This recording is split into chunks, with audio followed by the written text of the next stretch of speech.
শুভ সকাল বন্ধুরা, তোমরা সবাই কেমন আছো? আমি ভালো আছি। আমার আরেকটি নতুন ব্লগে তোমাদের সবাইকে ওয়েলকাম জানাই। আমার বাবা কর্মসূত্রে রাঁচিতে থাকে, তাই আজকে সকাল সকাল বেরিয়ে পড়লো রাঁচির উদ্দেশ্যে। বেশি ছুটি তো নেই বাবার। আজকে সোমবারের সকাল, ঘরে প্রথমে মহাদেবকে ভালো করে স্নান সেরে পুজো করে নিচ্ছি।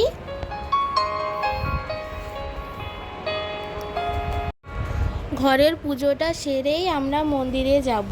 পাশে একটা শিব মন্দির আছে, সেখানেই আমরা আজকে শ্রাবণ মাসের প্রথম সোমবারের পুজোটা করব।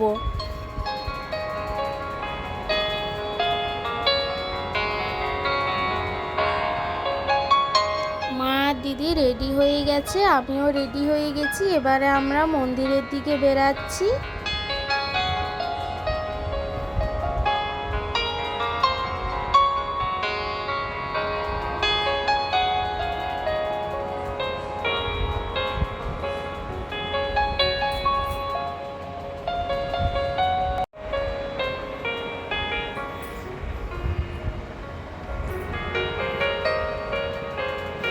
বাড়ির গুরুজনেরা বলে শ্রাবণ মাসে শিব ঠাকুরের মাথায় জল ঢালা খুবই ভালো।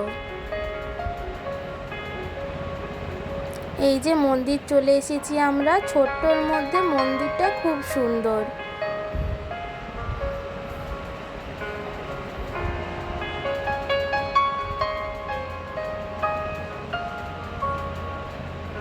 আজকে শ্রাবণ মাসের প্রথম সোমবার, তাই মন্দিরে প্রচণ্ড ভিড়। সবাইকে লাইন দিয়ে দিয়ে ভেতরে ডাকছে। পেছনের গেটটা লাগিয়ে দিয়েছে, শুধু সামনের দিকের গেটটা খোলা আছে। আর 7 জন করে করে ভেতরে ডাকছে, একে একে সবাই পুজো করছে। আমার ঠাকুমা বলতেন শ্রাবণ মাসে শিব পুজোর একটি বিশেষ গুরুত্ব আছে। শ্রাবণ মাসে মহাদেবকে পুজো করলে নাকি মহাদেব মানুষের সমস্ত মনস্কামনা পূর্ণ করেন। এই বছর আবার শ্রাবণ মাসে 5টি সোমবার পাওয়া যাবে।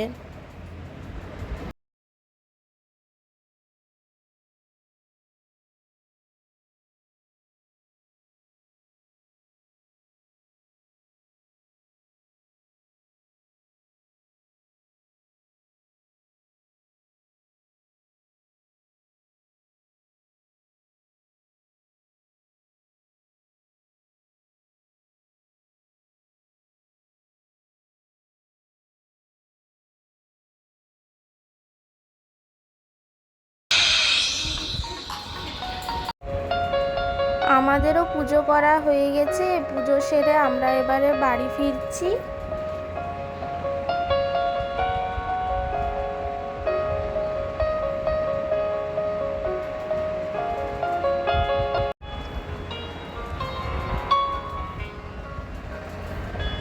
পুজো সেরে এসে মহাদেবের পুজো করা প্রসাদ আর জল খেয়ে নিচ্ছি।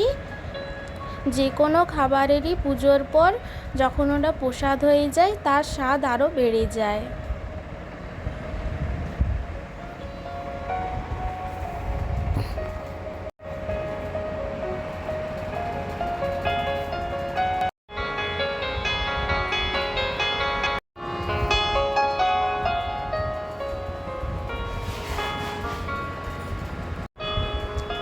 আমরা পুজো সেরে বাড়ি ঢোকার পরেই বৃষ্টি আরম্ভ হয়ে গেছিল।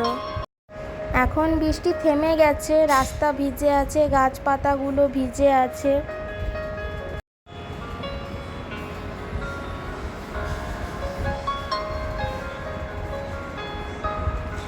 মেঘের অবস্থা এখনও খুব একটা ভালো নেই, মেঘলা হয়ে আছে। মনে হয় আবার বৃষ্টি পড়বে।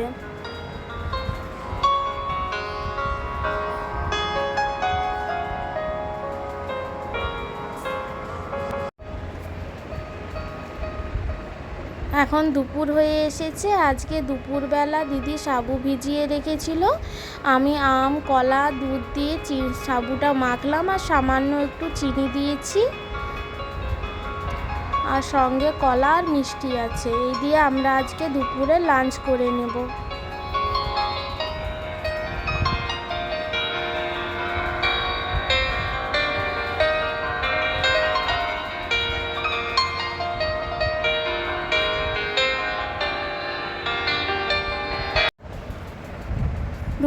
দুপুরবেলা খাবার খেয়ে একটু রেস্ট নিয়েছিলাম। এখন সন্ধে হয়ে এসেছে, মা সন্ধে দিয়ে দিয়েছে।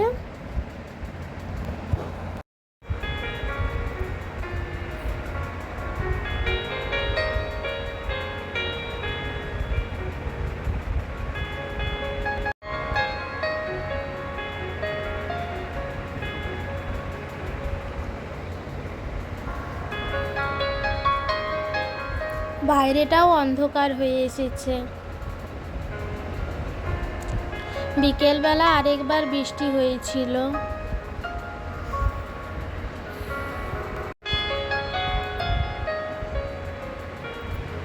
এখন মেঘ পরিষ্কার আর খুব সুন্দর একটা ঠান্ডা ঠান্ডা হাওয়া বইছে বৃষ্টির পর। ওয়েদারটা খুব ভালো লাগছে।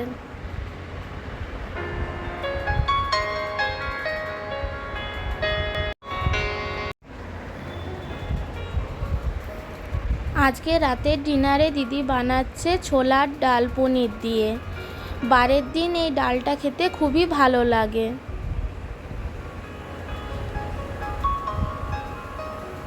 আর এই ডালের সাথে আছে মিনি বাটোরা। দিদির এই বাটোরাগুলো খুব সুন্দর হয়। কি সুন্দর বাটোরাটা ফুলছে।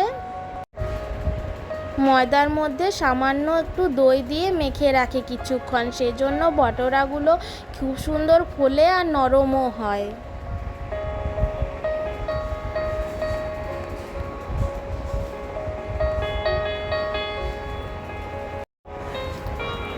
দিদির প্রত্যেকটা বাটোরা কি সুন্দর হয়েছে, কি সুন্দর লাল লাল হয়েছে।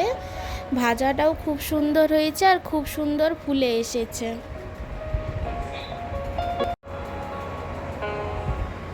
আমার আজকের ব্লগটি তোমাদের কেমন লাগলো আমাকে কমেন্টে জানিও।